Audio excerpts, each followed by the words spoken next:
had some problems around that table that he used to sit around. All right?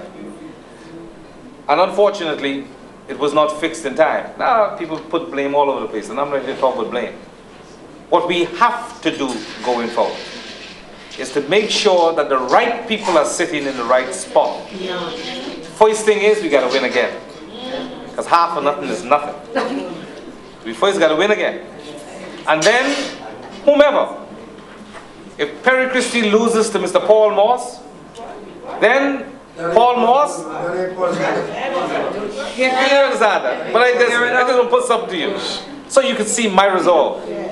All right? I do not believe certain things about certain individuals who run in different positions. But the reality is, if the convention turns Paul Moss, as unlikely as it might be, if it turns out that he is the leader of the PLP, then I'm going to stand foot and foot behind him to make sure that he makes my party great. You mean you're on the phone? That mean, no man, that made me all the stuff again. Wait, let us do all our PLPs, nothing changed.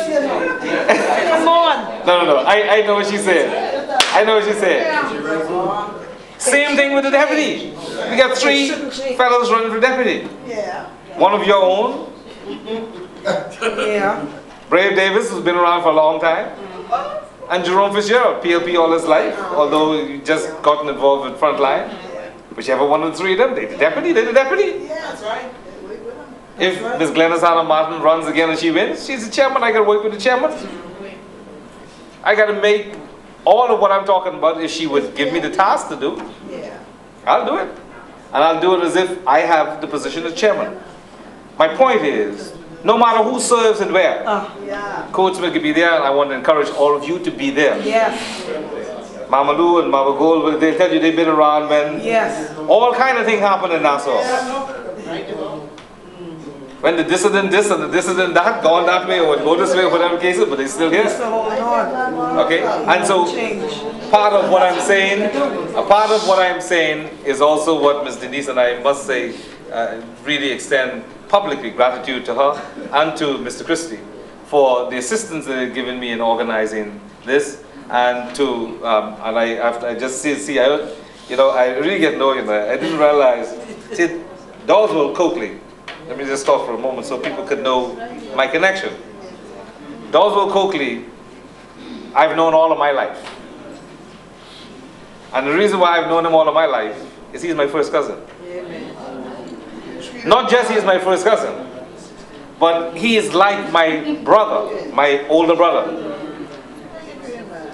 And the point is, that I'm saying about Doswell, is that a lot of the intricacies that I have learned about Freeport, I learned from him. I learned from him. And I only saw him just now when I put my glasses on, so I just want to acknowledge him as well, because he assisted me in understanding all of these things.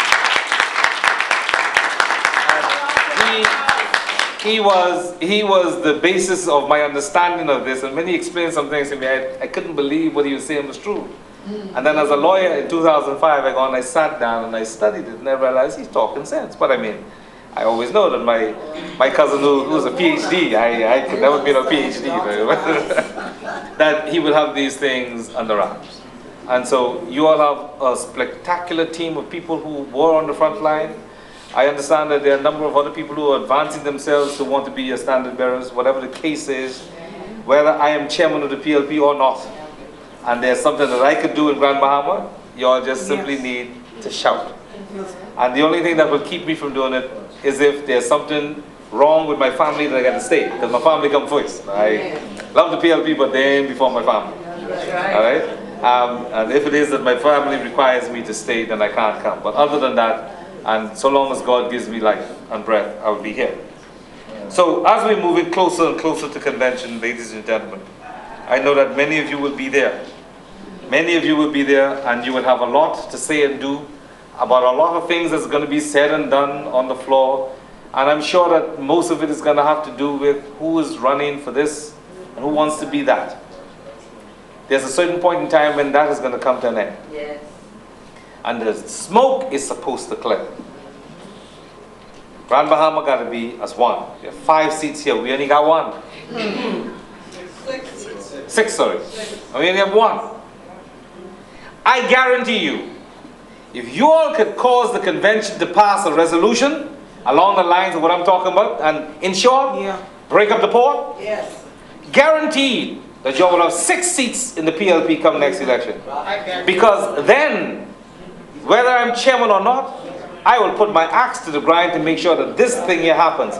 I will pull 1 or 2 of those F&M fellas across the aisle to make sure that they vote for this. Because you cannot have a situation where so many thousands of people are suffering, and the only thing that we could ever hear from our leaders is, I ain't got no plan for y'all.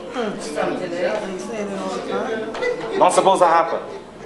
And we can't sit still and allow it to happen. And so, ladies and gentlemen, I know this is unorthodox.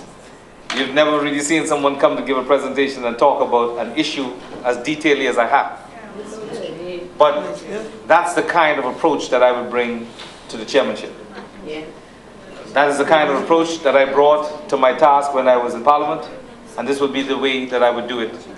It would be unorthodox, it would be pointed, it would be spirited, and with God's willing and with the assistance of people like Greg Christie and Doswell and others, it would be factually correct.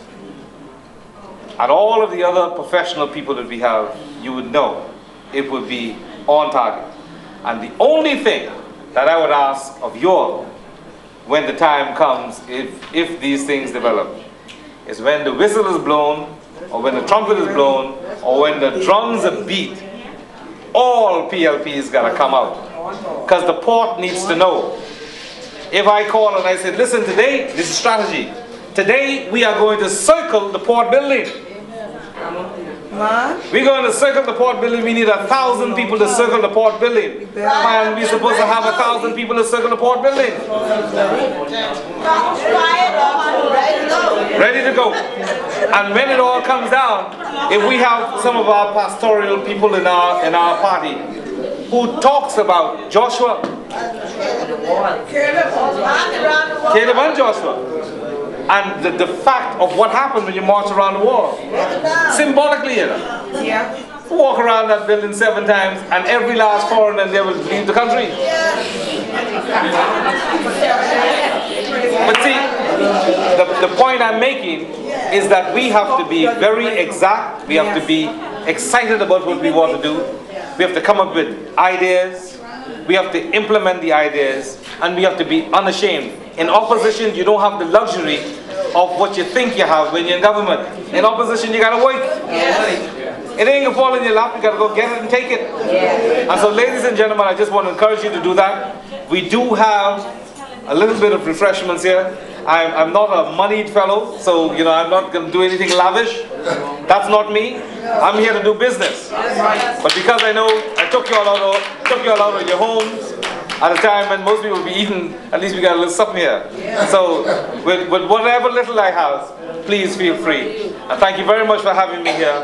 And I hope, I hope that I am able to see you at convention, and that after all the smoke is cleared, that I'll be a national chairman and I'll be here very frequently and very often.